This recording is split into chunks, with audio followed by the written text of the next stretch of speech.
দূতের মাধ্যমে রোমে পাঠাইলেন চিঠি। খেয়াল করেন, রোম সম্রাট নাম হিরাক্লিয়াস, ওনার কাছে চিঠি পাঠাইলেন। চিঠি নিয়ে গেলেন যে সাহাবী, ওই সাহাবীর নাম দাহিয়াতুল কলবি। আল্লাহু আকবার বলেন। সেই সময় যখন রোম সম্রাট হিরাক্লিয়াসের কাছে চিঠি নিয়ে গেলেন, দাহিয়াতুল কলবির মাধ্যমে চিঠি পাঠাইলেন। এই চিঠি যখন সম্রাটের কাছে গেল, ওই সময় মক্কার সব চাইতে বড় যিনি মুনাফিক, বড় যিনি কাফের, আবু জাহেলের বড় যিনি সব চাইতে বেশি ডিস্টার্ব করেছেন, কাফেরদের নেতৃত্ব দিয়েছেন, তিনার নাম আবু সুফিয়ান। কি নাম? আবু সুফিয়ান। ভাগ্যক্রমে উনিও গেছেন রোমে ব্যবসা করার জন্য। খেয়াল করেন তো দেখি ঘটনাগুলো আসলে কি দেখি বুঝে, আমি তো বুঝি না। একটা স্বপ্নের ব্যাপার নেই, এত তালগোড়া তো করা প্রয়োজন হয় না, হয় কি?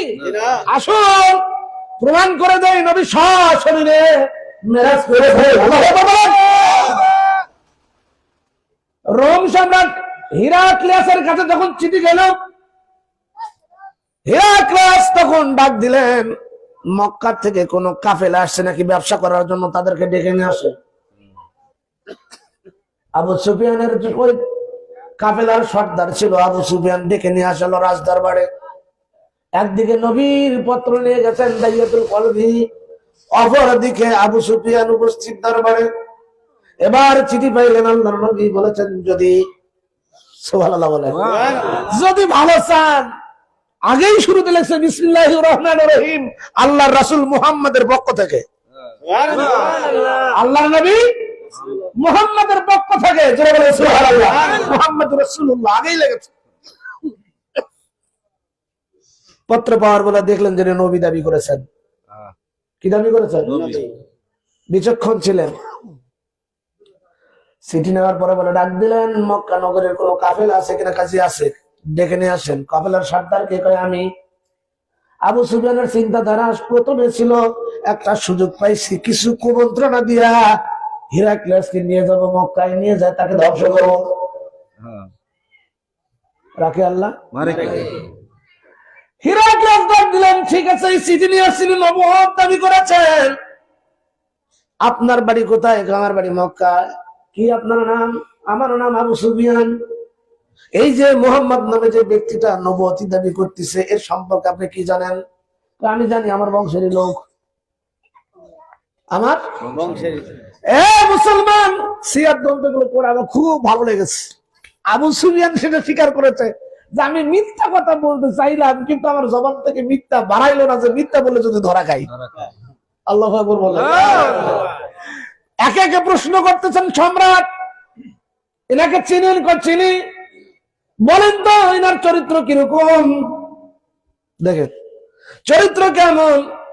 সম্রাট ওনার চরিত্র সম্পর্কে গোটা মক্কা নগরী তারে আল আমিন বলে ডাকে। কি বলে ডাকে? আল আমিন। আল আমিন বলে ডাকেন। এবার ডাক দিলেন, বলতে চাই, জানতে চাই তার বংশ কেমন। বংশ, আমরা বিয়ে দিতে গেলে বংশ দেখি, বংশ পরিচয় কেমন। আবু সুফিয়ান কয় এটাও যদি মিথ্যা বলে যায় তাহলে তো ধরা খাইব। এই জন্য বললো মক্কার সব চাইতে সম্ভ্রান্ত বংশ হলো কুরাইশ বংশ, ওই বংশের এই মুহাম্মদ। আল্লাহ ভালো হয়েছে না খারাপ? ভালো। 3 নম্বর প্রশ্ন করলেন, জানতে চাই নিজের নবুয়ত দাবি করেছে, উম্মতের সংখ্যা বাড়তেছে নাকি হেরে হেরে যাচ্ছে? যে কয়টা আসলে একা একা হারাইছে, সংখ্যা কি বাড়তেছে না কমে যাচ্ছে? হিরাক্লিয়াস এই প্রশ্ন করার পরে আবু সুফিয়ান কয় এটাও তো মিথ্যা বলা যাবে না, ধরা খামু। কয়েছে না, আস্তে আস্তে সংখ্যা বেড়ে যাচ্ছে। আল্লাহ বন্ধু, সম্রাট এবার ডাক দেয়, তাহলে মনে হয় সত্যি নবী, তাহলে মনে হয় সত্যি ইমানটা পরিবর্তন হয়ে গেছে। আবু সুফিয়ান কয় তাহলে তার সুযোগ নাই, তবে একটা মুক্তা তহমত লাগাই দেয়। সম্রাট একটু আরজি আমার, কয় কি আরজি? সব যদি ঠিক হয় একটা জিনিস মিথ্যা। কি মিথ্যা? কয় উনি কিছুদিন আগে আমাদের মক্কায় দাঁড়িয়ে ধরে বসলো, উনি নাকি মক্কা থেকে মদিনায়, মক্কা থেকে অর্থাৎ কাবা শরীফ থেকে জেরুজালেম, কোথায় জেরুজালেম বাইতুল মুকাদ্দাসের মসজিদ পর্যন্ত এসেছেন, সেখান থেকে আরশ আজিম ভ্রমণ করেছেন, আল্লাহর সঙ্গে সাক্ষাৎ করেছেন। এত বড় ডাহা মিথ্যা কথা কেমন করে মানা যায়? আল্লাহু আকবার বলে। কেন আল্লাহু আকবার বলতে বললাম খেয়াল করেন বন্ধুগণ, এটা চরম একটা বিষয় বললেন, এটার একটা গ্যাপ। যখন এ কথা বলেছেন বন্ধু, ওই মসজিদের যিনি খতিব ছিলেন, এটাকে খ্রিস্টানদের ভাষায় বলা হয় পোপ, বুঝেন? পোপ বলা হয় পোপ। তখন তো তারা ইসলাম ধর্ম ছিল না, পোপ। ওই মসজিদের খাদেম যিনি পোপ, তিনি বললেন ঘটনাটা কোন দিন কোন সময়? আবু সুফিয়ান ডাক দিল, ওইটা নাকি রজব মাসের 27 তারিখ দিবাগত, 26 দিবাগত। পোপ ডাক দিলেন, হুজুর যদি এই ব্যক্তি মেরাজের কথা বলে থাকে, আপনার বর্ণনা অনুযায়ী যদি সব ঠিক থাকে, মেরাজটাও সত্য, আমি সাক্ষী দিলাম সত্য, মেরাজটাও সত্য। সম্রাট ডাক দিল, পোপ তুমি থাকো রোমে আর মুহাম্মদ থাকে মক্কায়, কেমন করে সাক্ষী দাও? পোপ ডাক দিলেন, হুজুর তাহলে ঘটনাটা আপনাকে খুলে বলি, ঘটনাটা খুলে বলি। বাদশা নামদার আপনার কাছে বলতে চাই, ওই যে 26 দিবাগত রাত্রিতে প্রত্যেকদিন কন্টিনিউ আমি এই মসজিদটাকে ঝাড়ু দেই, পরিষ্কার করি।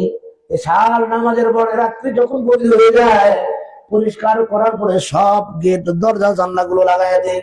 খেয়াল করেন, মেরাজ হয়েছে সত্য আর তুমি কোন মিথ্যা। এটা কি গাঁজাখুরি গল্প নিয়ে আসছো? তাও যদি সাধারণ মানুষ বলতো তাও একটা ব্যাপার ছিল। মসজিদের ইমাম জানে না, ভুল। হুজুর মসজিদের সব দরজা জানলা গুলো বন্ধ করে দিলাম। মেইন গেট যখন লাগাইতে যাবো, খেয়াল করেন তো, মেইন গেট যখন লাগাইতে যাব, হঠাৎ করে দেখি দরজাটা লাগানো যাচ্ছে না। আমি একা টেনে টেনে দেখলাম লাগানো যায় না। পার্শ্ববর্তী বাজার থেকে আরো 2-3 জন লোক নিয়ে আসলাম, আসো একটু কভারটা ধরো, একলা বোধহয় পারতেছি না।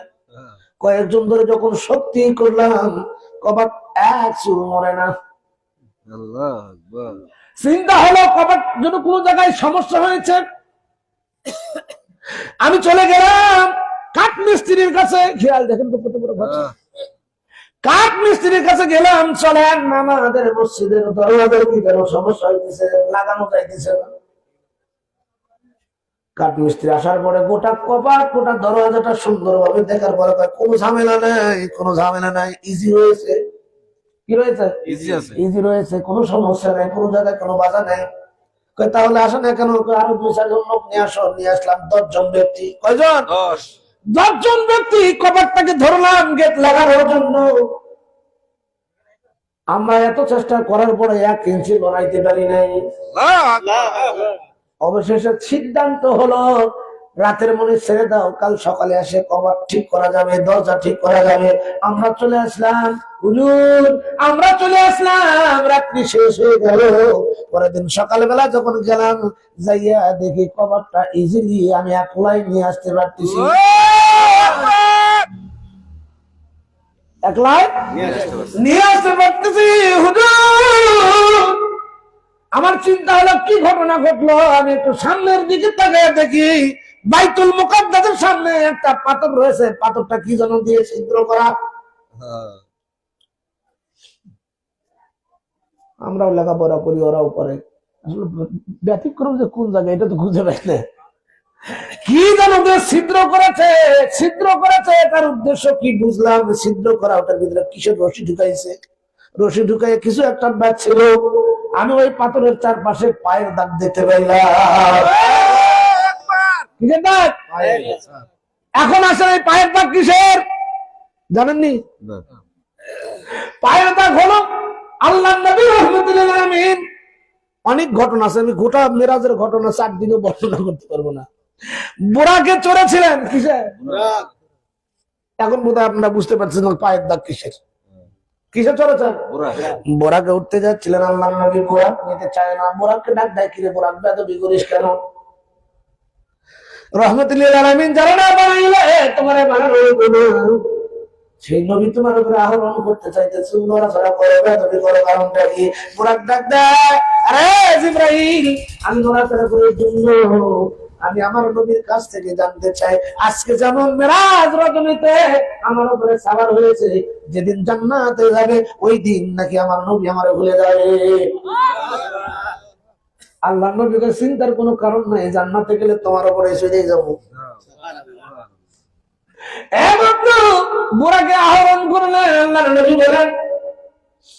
আল্লাহর নবী বলেন সাহাবীরা যখন বুড়াকে আহরণ করলাম, বুড়া দ্রুত গতিতে যাইতেছিল। বারকুন শব্দ থেকে বুড়াক শব্দের উৎপত্তি, যার অর্থ হলো দ্রুত গতি, বিদ্যুতের চাইতে অতি দ্রুত গতি যিনি যায় তার নাম হলো বুড়াক। আল্লাহু আকবার বলেন।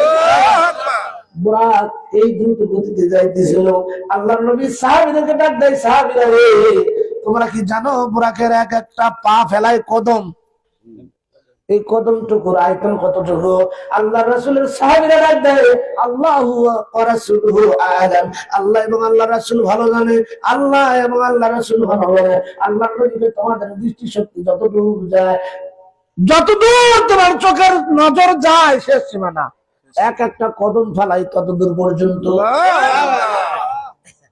আমি যখন চলে গেলাম, যাবার প্রাক্কালে খেয়াল করেন, যাবার সময় যখন আমি গেলাম, যাইতেছিলাম মিশরের উপর দিয়া, মিশরের উপর দিয়ে যখন যাইতেছিলাম, মিশরের উপর দিয়ে আমার বুরাকটা যাইতেছিল, হঠাৎ করে আমি তাকায় দেখলাম মিশরের জমিতে হযরত মুসা আলাইহিস সালামের রওজা মুবারক। পিছন দিকে তাকায় দেখি আমার বন্ধু, আমার ভাই মুসা আলাইহিস সালাম রওজার ভিতরে কি করতেছেন? রওজার ভিতরে আল্লাহর নবী কয়, আল আম্বিয়াউ আহিয়াউ ফি কুবুরিহিম ইউসাল্লুন। আল্লাহর নবী বলেন, নবী রাসূলেরা আহিয়াউ জিন্দা, ফি কুবুরিহিম কবরের ভিতরে জিন্দা। কিসের ভিতরে?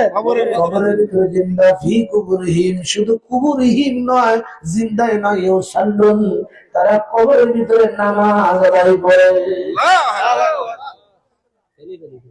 এরা কি অশিক্ষিত না কুশিক্ষিত? কোনটা জানেন না? একজন জান্নাতের এলাকার মানুষ বুঝতেছে তো, মাইক চলতেছে, ওয়াজ হইতেছে, আমরা একটু সাউন্ড কম করি। পরিবেশে ভাই আমি যখন গেলাম মিশরের উপর দিয়ে, হযরত মুসা আলাইহিস সালামের রওজার দিকে তাকায় দেখি, তখন মুসা আলাইহিস সালাম কবরের ভিতরে দাঁড়িয়ে দাঁড়িয়ে নামাজ আদায় করতেছেন। কি আদায় করতেছেন? নামাজ আদায় করতেছেন। আমি তাকায় দেখলাম মুসা নামাজ আদায় করে। মুসলমান, একটু জ্ঞান লাগান, একটু ধ্যান লাগান, একটু কান লাগান। কি বলে আল্লাহর নবী? আমি যখন তাকায় দেখলাম মুসা আলাইহিস সালাম রওজার ভিতরে নামাজ আদায় করতেছে, আমার রপ্রপ চলে গেল সেই জেরুজালেম, যেটা আয়াতে কারিমের ভিতরে আল্লাহ যে প্রথম অধ্যায়টা বলেছে, লাইলান মিনাল মাসজিদিল হারামি ইলাল মাসজিদিল আকসা। আমি যখন মসজিদে আকসায় পৌঁছাইলাম, পৌঁছানোর পরে জিবরাইল বলল, হুজুর এখানে থেমে যান। থামলাম, বুরাক থেকে নামলাম। এখন এই বুরাকটার রশি বাঁধবে কারো সঙ্গে, খুঁজে দেখলো কিছুই পাইলো না। হঠাৎ করে দেখা যায় সামনে একটা পাথর পড়ে আছে, ওই পাথরের ভিতরে জিবরাইল আমিন তার শাহাদাত আঙ্গুলটা গুঁতা দিয়েছে। কি দিয়েছে? গুঁতা দিয়েছে। আঙ্গুল দিয়ে টেরা করার জন্য, ছিদ্র করার জন্য আঙ্গুলটা ব্যবহার করলো। সঙ্গে সঙ্গে পাথরটা টেরা হয়ে গেল, ছিদ্র হয়ে গেল। ওখানে বুরাক বেঁধে রাখলেন। ওই যে পাদ্রী বলতেছে, মনে আছে নি? পাদ্রী কয়, সকালবেলা যাইয়া দেখি দরজায় কোনো সমস্যা নাই, পাথর ছিদ্র করা রয়েছে, সেখানে দেখলাম দড়ি বাঁধা রয়েছে, অর্থাৎ কোন রশি বাঁধা রয়েছে, চিহ্ন পাইলাম। শুধু রশি দেখি নাই গো, আমি দেখলাম পাথরের চারপাশে কিসের যেন মাতাল মদ খাইলে না বলা যায় যে নবীর মেরাজ হয়েছে স্বপ্ন যুগে।